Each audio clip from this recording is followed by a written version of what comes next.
Hello everyone, আসসালামু আলাইকুম। Doctor Abdullah আল জুবাইর বলছি 4 মিনিটস ক্লিনিক্যাল থেকে। এক্সপ্লেইন লাইক ওয়াটার আজকের এপিসোডে আজকে আমরা আলোচনা করব আর একটি অ্যামেজিং ড্রাগ নিয়ে, যার নাম হচ্ছে অ্যামিট্রিপটিলিন, যেটা বাজারে ট্রিপটিন নামেই বেশি পরিচিত। তো এই অ্যামিট্রিপটিলিন নিয়ে আলোচনা করার দুটি প্রধান কারণ রয়েছে। প্রথম কারণ হচ্ছে বাংলাদেশে যত ডিপ্রেসিভ ডিসঅর্ডার এবং ডিপ্রেশনের যত পেশেন্টদের ট্রিটমেন্ট করা হয় এবং যেসব ড্রাগ ইউজ করা হয় তাদের মধ্যে অ্যামিট্রিপটিলিন হচ্ছে অন্যতম। এবং দ্বিতীয় কারণ হচ্ছে বর্তমানে বেনজোডাইজিপিনস পয়জনিং জাস্ট লাইক ডাইজিপাম ও ক্লোনাজিপাম পয়জনিংয়ের পাশাপাশি ট্রিপটিন পয়জনিং খুব বেশি পাওয়া যাচ্ছে।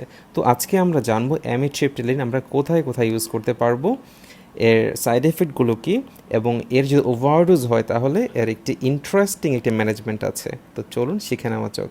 Let's start. Clinical secrets of amitriptyline. Amitriptyline কি? It is actually a tricyclic antidepressant drug. Tricyclic antidepressant drug. এটা কিভাবে কাজ করে? আমাদের একটা সিন্যাপসে দুটো নব থাকে, একটা হচ্ছে পোস্টসিনাপটিক নব এবং একটা হচ্ছে প্রিসিনাপটিক নব, এবং এখানে কিছু নিউরোট্রান্সমিটার থাকে জাস্ট লাইক নোরএড্রিনালিন অ্যান্ড সেরোটোনিন। তো এগুলোকে ইকুইলিব্রিয়ামে রাখার জন্য এইসব ড্রাগকে ব্রেকডাউন করার জন্য কিছু এনজাইম রয়েছে। অ্যামিট্রিপটিলিন করে কি এই নোরএড্রিনালিন এবং সেরোটোনিন ব্রেকডাউন করে যে এনজাইম যেগুলো আছে এগুলোকে ইনহিবিট করে দেয়, এবং আলটিমেটলি কী হয় যে এই সিন্যাপটিক ক্লেফট অথবা সিন্যাপসে নোরএড্রিনালিন এবং সেরোটোনিন এর দুটোর পরিমাণই বেড়ে যায়, এবং এটা আলটিমেটলি করে কি সিন্যাপসের পোটেনশিয়ালিটি বাড়িয়ে দিয়ে এটা একটা আলটিমেট একটা এক্সাইটেটরি ইফেক্ট তৈরি করে। ছোট্ট একটা রিক্যাপ করি। অ্যামিট্রিপটিলিন হচ্ছে একটি ট্রাইসাইক্লিক অ্যান্টিডিপ্রেসেন্ট ড্রাগ, এবং এটা করে কি আমাদের সিন্যাপসে নোরএড্রিনালিন এবং সেরোটোনিন ব্রেকডাউন করে এনজাইমগুলোকে ইনহিবিট করে, এবং আলটিমেটলি এই কারণে নোরএড্রিনালিন এবং সেরোটোনিনের পরিমাণ বেড়ে যায়, এবং এই কারণে এটা একটা এক্সাইটেটরি ইফেক্ট ফেলায় যেটা ডিপ্রেশনে সাহায্য করে। তো এখন চলুন জেনে নেওয়া যাক এর কিছু ইন্ডিকেশন নিয়ে। তো প্রথম ইন্ডিকেশন হচ্ছে মেজর ডিপ্রেসিভ ডিসঅর্ডার। এখানে আমরা ট্যাবলেট ট্রিপটিন ইউজ করতে পারবো। তো ছোট্ট করে জেনে নিই যে মেজর ডিপ্রেসিভ ডিসঅর্ডার কী জিনিস। এটা হচ্ছে একটা পারসিস্টেন্ট ফিলিং অফ স্যাডনেস। এইখানে এই পেশেন্টটা সবসময় তার মন খারাপ থাকবে, এবং he has loss of interest in anything. তার পৃথিবীর কোনো কিছুতেই তার কোনো ইন্টারেস্ট নাই, এবং এই লস অফ ইন্টারেস্টকে আমরা একটা সুন্দর একটা ওয়ার্ড দিয়ে অনেক সময় প্রকাশ করি, এটাকে আমরা বলি অ্যানহেডোনিয়া। ওকে, দেন মেজর ডিপ্রেসিভ ডিসঅর্ডারের পেশেন্টের একটা পারসিস্টেন্ট ফিলিং অফ স্যাডনেস থাকবে এবং তার লস অফ ইন্টারেস্ট থাকবে, যেটাকে আমরা বলি অ্যানহেডোনিয়া, এবং তার মনে হয় যে তার পৃথিবীতে বেঁচে থাকার কোনো কারণই নেই, তার কোনো কিছুতেই ইন্টারেস্ট নেই। এইসব ডিসঅর্ডারকে আমরা একত্রে বলবো মেজর ডিপ্রেসিভ ডিসঅর্ডার, সহজ কথায়। তো এইসব ক্ষেত্রে আমরা ট্যাবলেট ট্রিপটিন ইউজ করতে পারবো, এবং মেজর ডিপ্রেসিভ ডিসঅর্ডারে ট্রিপটিন ইউজ করার নিয়ম হচ্ছে মিনিমাম ডোজ হচ্ছে 75 মিলিগ্রাম ওয়ান্স ডেইলি, একদিনে 75 মিলিগ্রাম। দ্যাটস ওয়াই পেশেন্টের প্রতি আমাদের সাজেশনটা হবে ট্যাবলেট ট্রিপটিন 25 মিলিগ্রাম 1+1+1, এবং এই ক্ষেত্রে ডিজায়ার্ড এফেক্ট পেতে 21 ডেজ পর্যন্ত সময় লাগে। Okay, our next indication is tension headache. Tension headache নিয়ে গত ভিডিওতে আলোচনা করেছি, যারা দেখেননি দেখে নেবেন। টেনশন হেডেক হচ্ছে একটা ব্যান্ড লাইক প্রেশার যেটা মাথাকে স্কুইজিং একটা পেইন দেয়। এইসব ক্ষেত্রে কিন্তু ট্যাবলেট ট্রিপটিন দারুণ কাজ করে। এইসব ক্ষেত্রে আমরা tablet Triptin 10 milligram 0+0+1 once daily ডোজে আমরা শুরু করব। যাদের চিন্তা করলে মাথা ব্যথা বাড়ে তাদের জন্য ট্যাবলেট ট্রিপটিন একটা দারুণ কাজ করবে। So let's go for next indications, that is migraine prophylaxis. আমরা গত ভিডিওতে আলোচনা করেছি মাইগ্রেন নিয়ে। মাইগ্রেন হচ্ছে একটা ছোট্ট করে বলি, একটা হচ্ছে ইউনিল্যাটারাল, একটা গ্র্যাজুয়াল অনসেট, একটা সিভিয়ার হেডেক। তো এইসব ক্ষেত্রে যে মাইগ্রেনের রিল্যাপসের জন্য আমরা কিন্তু ট্যাবলেট ট্রিপটিন ইউজ করতে পারি। তো সেই ক্ষেত্রে ট্রিপটিনের ডোজ হবে tablet Triptin 10 milligram 1+1+1, then gradually আমরা এটাকে টাইট্রেট করব। Next one is nocturnal enuresis. Nocturnal enuresis হচ্ছে একটা ইনভলান্টারি ইউরিনেশন ওয়াইল স্লিপিং, যে পেশেন্ট ঘুমের মধ্যে একটা ইনভলান্টারি ইউরিনেট করে দিবে।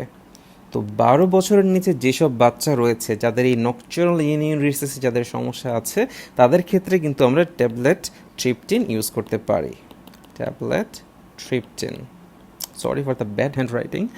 এনিওয়ে এক্ষেত্রে কিছু তাকে ইনস্ট্রাকশন দিতে হবে, জাস্ট লাইক যে তার ঘুমাতে যাওয়ার 2 ঘন্টা আগ পর্যন্ত সে কোনো পানি খেতে পারবে না এবং ঘুমাতে যাওয়ার আগে অবশ্যই ইউরিনেট করবে এবং তাকে মাঝরাতে ঘুম থেকে ডেকে তুলে তার প্রেশার থাকুক অথবা না থাকুক তাকে ইউরিনেট করতে পাঠাতে হবে এবং দিতে হবে ট্যাবলেট ট্রিপটিন 0+0+1 অ্যাট নাইট টাইম। এবং ট্যাবলেট ট্রিপটিনের আরও একটি দারুণ ইন্ডিকেশন রয়েছে, যেটি হচ্ছে আমরা ইউজ করতে পারি in case of diabetic neuropathic pain. Diabetic neuropathic পেইনে ট্যাবলেট ট্রিপটিন দারুণ কাজ করে।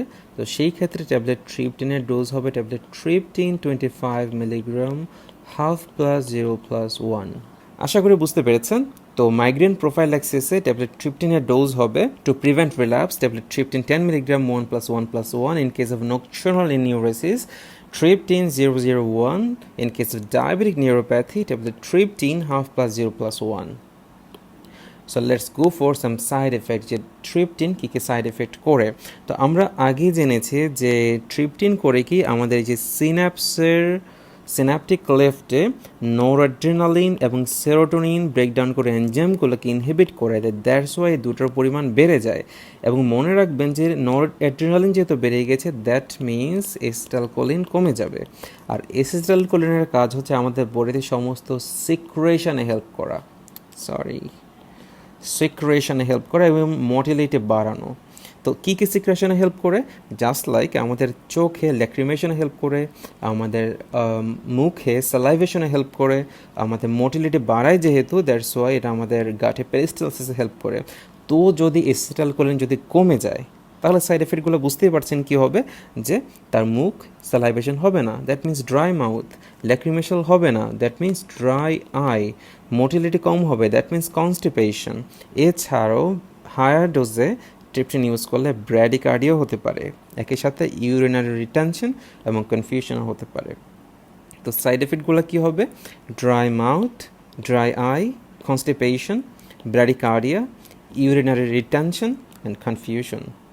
So let's go for overdose. যে পেশেন্ট যদি ট্রিপটিন পয়জনিং করে তখন আমরা কি করব? ট্রিপটিন পয়জনিং আবার কখন বলবো যে এটা ট্রিপটিন পয়জনিং হয়েছে একটু পরেই জানি। তো কেউ যদি এসে কমপ্লেন করে যে হচ্ছে গিয়ে আমি অনেকগুলো ট্রিপটিন খেয়েছি অথবা সে অনেকগুলো ট্রিপটিন খেয়েছে, তখন আমরা পেশেন্টের বডিতে কী কী চেক করব হচ্ছে তার পিউপল, এটা কি ডাইলেটেড কিনা। এটা আমি বোঝানোর জন্য একটা পিকচার দিয়েছি। এটা হচ্ছে নর্মাল পিউপল অ্যান্ড এটা হচ্ছে ডাইলেটেড পিউপল। আমরা চেক করব তার পিউপল ডাইলেটেড কিনা। নেক্সট আমরা চেক করব তার পালস কত এবং এটা রেগুলার কিনা, তার কোনো এয়ার হাঙ্গার ব্রেদিং আছে কিনা। তার ইসিজিটা চেক করব, তার ইসিজিতে আমরা কি কি দেখতে পারি, তার কোনো ভেন্ট্রিকুলার ট্যাকিকার্ডিয়া, ভেন্ট্রিকুলার ফিব্রিলেশন ওর কোনো ওয়াইড কিউআরএস কমপ্লেক্স আছে কিনা। ওকে, ইসিজিতে আমরা চেক করব তার ventricular tachycardia, ventricular fibrillation and wide QRS complex আছে কিনা। এবং আর্টেরিয়াল ব্লাড গ্যাস অ্যানালাইসিসে আমরা দেখব তার কোনো মেটাবলিক অ্যাসিডোসিসের কোনো সাইন আছে কিনা। তো এই কয়েকটা জিনিস দেখব। এর ভিতর এই লাস্টের 4টা, এর মধ্যে একটা যদি পেশেন্টের শরীরে প্রেজেন্ট থাকে তাহলে আমরা বুঝবো যে it is a case of overdose. এবং এই ক্ষেত্রে একটা ম্যাজিক্যাল ড্রাগ হচ্ছে যেটা হচ্ছে তার অ্যান্টিডোট, নাম হচ্ছে সোডিয়াম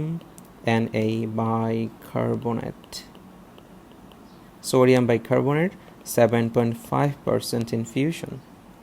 ওভারডোজের ক্ষেত্রে আপনি যদি সোডিয়াম বাইকার্বনেট ইউজ করেন তাহলে দেখবেন একটা ইমিডিয়েট একটা অ্যামেজিং একটা রেজাল্ট পেয়ে যাবেন, সাথে সাথে পেশেন্ট একটু পরে ভালো হয়ে যাবে। এটা কি করে? মেটাবলিক যে অ্যাসিডোসিস যেটা হয়েছিল সেটাকে কমিয়ে দিবে এবং আমাদের কার্ডিয়াক রিলেটেড যে সিমটমগুলো হয়েছিল সেগুলোকে রিজলভ করে দিবে। সো দ্যাটস ইট, এটাই ছিল আজকের অ্যামিট্রিপ্টাইলিন। চলুন ছোট্ট একটা রিক্যাপ করে আসি। Amitriptyline is a tricyclic antidepressant এবং এটা ডিপ্রেসিভ ডিসঅর্ডারে ইউজ করা হয়। এটার কাজ হচ্ছে এটা আমাদের সিনাপসের নোরঅ্যাড্রিনালিন এবং সেরোটোনিন ব্রেকডাউন করে এনজাইমগুলোকে ইনহিবিট করে। সো আলটিমেটলি এই দুটোর পরিমাণ বেড়ে যায় এবং এই কারণে একটা এক্সাইটেটরি ইফেক্ট তৈরি করে। এটা আমরা ইউজ করতে পারবো in case of major depressive disorder, in case of tension headache, in case of migraine prophylaxis, nocturnal enuresis and diabetic neuropathy. Side এফেক্টগুলো কী করে? Dry mouth, dry eye, constipation, confusion, urinary retention and bradycardia in case of high dose. এবং যদি overdose হয়, বলতে ভুলে গেছি overdose কখন হয়। নর্মালি পেশেন্ট যদি ওয়ান্স ওয়ান্স যদি একবারে 250 মিলিগ্রাম পর্যন্ত খেয়ে থাকে এবং এর বেশি খেয়ে থাকে, আমরা ক্লিনিক্যালি তখন সেটাকে ওভারডোজ বলবো, পয়জনিং বলবো। এর আগে নর্মালি আমরা ক্লিনিক্যালি পয়জনিং বলবো না।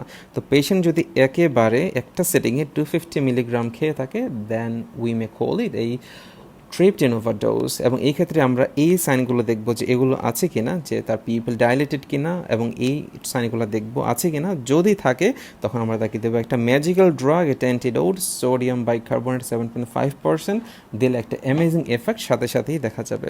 তো আজকে এ পর্যন্তই, নেক্সট দিন দেখা হবে অন্য কোনো ডিজিজ অথবা ক্লিনিক্যাল ডিসকাশন নিয়ে। আমাদের আগের সবগুলো এপিসোড খুঁজে পেতে ইউটিউব অথবা উপরে সার্চ বক্সে সার্চ দিবেন 4 মিনিটস ক্লিনিক্যাল লিখে, এবং চ্যানেলটি সাবস্ক্রাইব করে রাখবেন। ততদিন পর্যন্ত ভালো থাকবেন, ধন্যবাদ।